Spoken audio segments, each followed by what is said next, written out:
Everyone, welcome to the video.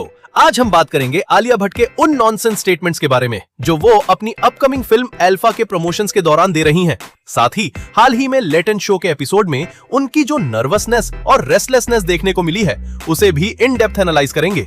2-3 दिन पहले आलिया का एक इंटरव्यू आया जहां जब उनसे अल्फा के बारे में पूछा गया तो उन्होंने ऑडियंस से कहा कि आप थिएटर्स में पार्टी करने के माइंडसेट से जाओ, ये एक फन समर एंटरटेनमेंट फिल्म है।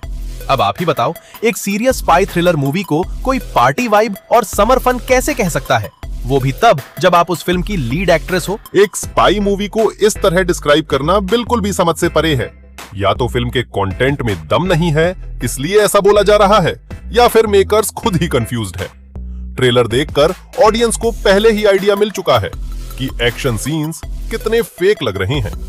लॉक पॉइंट्स निकल रहे हैं कि आलिया और शर्वरी के फाइट सीन में ऑब्जेक्ट्स के बीच कांटेक्ट ही नहीं हो रहा, फिर भी चीजें उड़ रही हैं। ऊपर से फाइट के बीच आलिया का वो अजीब सा फेस बनाना और चिल्लाना बेहद क्रिंज लग रहा है।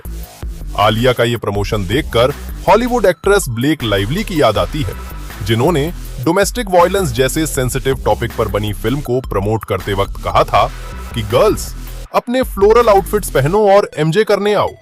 अल्फा के साथ भी बिल्कुल वही फॉर्मूला लगाया जा रहा है। इंटरव्यू के दौरान होस्ट ने तो यहां तक कह दिया कि आलिया भट्ट बॉलीवुड में फीमेल लीड एक्शन मूवीज की पायनियर बन चुकी है, क्योंकि इससे पहले सिर्फ मेल एक्टर्स ही एक्शन करते थे। अब पायनियर का मतलब होता है जो उस कैटेगरी में पहला इंसान हो। आलिया ने इस कॉम्प्लीमेंट को चुपचाप एक्सेप्ट कर लिया और बाकी एक्ट्रेसेस को क्रेडिट तक नहीं दिया।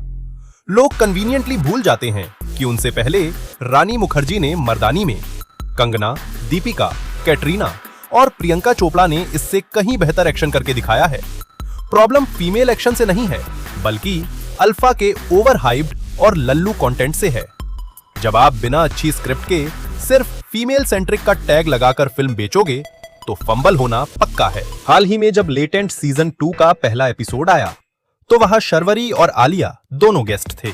एपिसोड में साफ दिखा कि आलिया बिल्कुल भी कंफर्टेबल नहीं थी।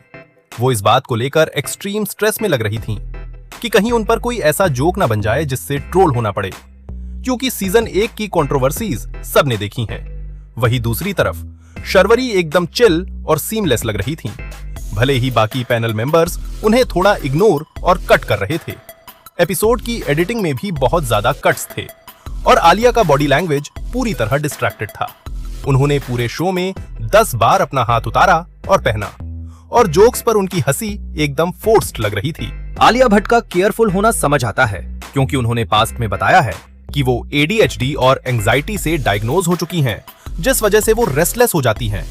लेकिन इंटरनेट पर जो नैरेटिव सेट किया जा रहा है कि आलिया को बिना वजह हेट मिलता है, वो सच नहीं है। जनता सिर्फ उनके ओवर एक्सपोजर को पॉइंट आउट कर रही है। आलिया हर जगह फिट होना चाहती हैं, चाहे वो उन्हें सूट करे या ना करे। डार्लिंग्स में उनकी एक्टिंग अच्छी थी, लेकिन उसके बाद उन्होंने जिगरा की, जिसमें एक्शन बोरिंग था और फिल्म फ्लॉप हो गई। इसके बाद भी PR ने ब्लेम्ड ऑडियंस पर डाला।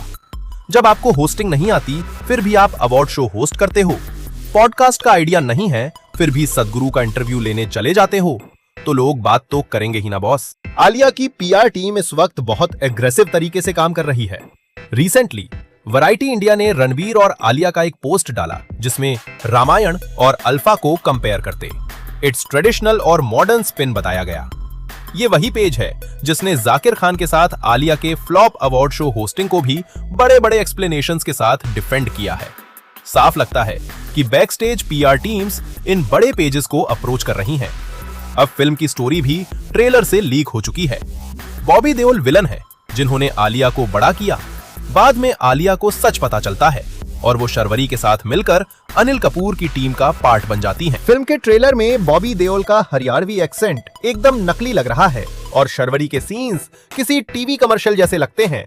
जब खुद एक्टर्स ही कह रहे हैं कि पार्टी वाइब सोचकर थिएटर जाना, तो समझ जाओ कि फिल्म में कोई रियल सब्सटेंस नहीं है। रूमर्स तो ये भी हैं कि मजीद ब्लंडर से बचने के लिए अल्फा के बाकी प्रमोशंस को होल्ड पर डाल दिया गया है और अब फिल्म डायरेक्टली रिलीज होगी। खैर, नेगेटिव पब्लिसिटी की वजह से कलेक्शन शायद थोड़ा हो जाए, लेकिन रिव्यूज में इसका बुरा हाल होने वाला है। आपका इस पर क्या सोचना है, कमेंट्स में जरूर बताएं। वीडियो अच्छी लगी हो तो लाइक, शेयर और चैनल को सब्सक्राइब जरूर करें। Thank you.